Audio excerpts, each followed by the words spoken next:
Hey my lovely friends, আজকে এত গরম পড়েছে, এত গরম পড়েছে, আমি বুঝেই পাচ্ছি না যে কি থেকে কি করব। রেডি হয়েছিলাম মুভি দেখতে যাব বলে, মুভি তো দেখা হলোই না। মানে এত গরম পড়েছে, আমি সহ্যই করতে পারছি না। ভাবলাম যে চলো ঠিক আছে, ছাদে চলে যাই, একটু ছাদে গিয়ে একটু হাঁটাহাঁটি করি। ও মা গো, ছাদে মনে হচ্ছে যে কেউ আগুন জ্বালিয়ে দিয়েছে। ছাদ থেকে এত তাপ বেরোচ্ছে, এত তাপ বেরোচ্ছে, মানে আমি পুরো গলে শেষ হয়ে গেছি।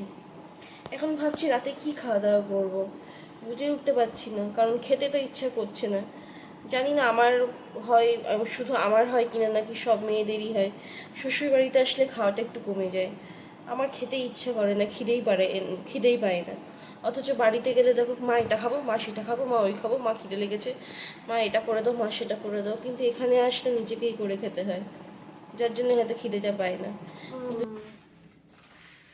ডিনার বানানোর টাইম হয়ে গেছে, চলো দেখাচ্ছি। চটপাটা কুরকুরে বানাবো, কারণ এইটুকুনি কুরকুরে তোমার বেঁচে গেছে।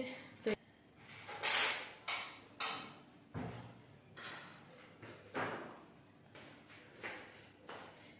এই যে সমস্ত জিনিস নিয়ে চলে এসেছি। কুরকুরে, লেবু, শসা, লঙ্কা,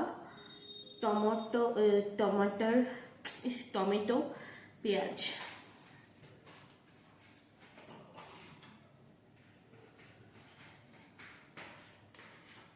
সব নিয়ে চলে এসেছি।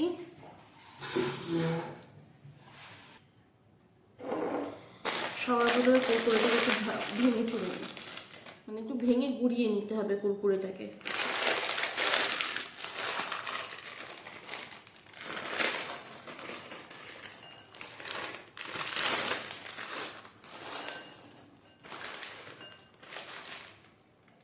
কুড়ে হলে যা হয়।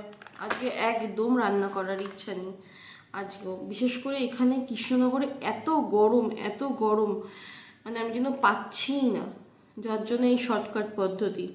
কিন্তু হ্যাঁ, বাচ্চারা যারা আছো তারা একদম এসব করবে না, বড়রাও যারা আছো এগুলো করবে না। রোজ উল্টো পাল্টা খাওয়া রাতে একদম ঠিক নয়। তোমার হচ্ছে শশা, এই যে যা আছে থালাতে সব দিয়ে দেবো এর মধ্যে।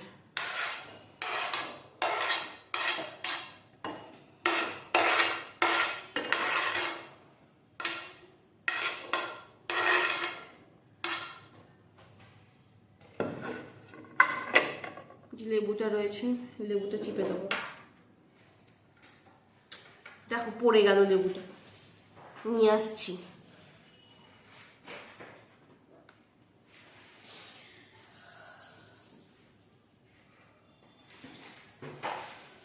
কি জ্বালা, এমনি কুড়ে, আমি কিছুই করতে আমার ভালো লাগে না, তারপরে যদি সব ছিটকে ছুটকে পড়ে যায়।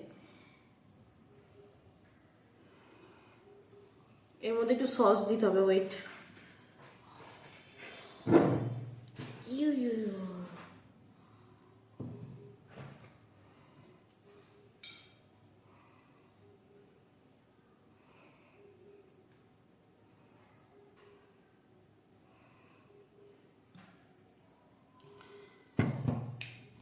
যে কোনো সস দিতে পারো, chilli sauce, sweet garlic sauce, সব কিছু যাবে।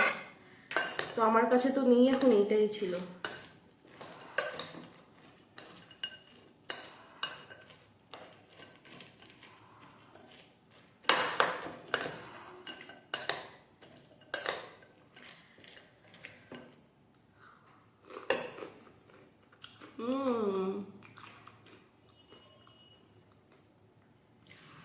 বেস্ট।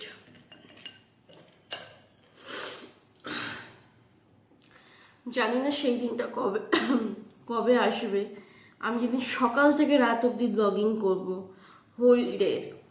কারণ এত এত গরমে তো সম্ভব নয়, হয়তো শীতকাল থেকে শুরু করব, যে সারাদিনের ব্লগিংটা দেখাবো যে সারাদিনে কি করছি না করছি।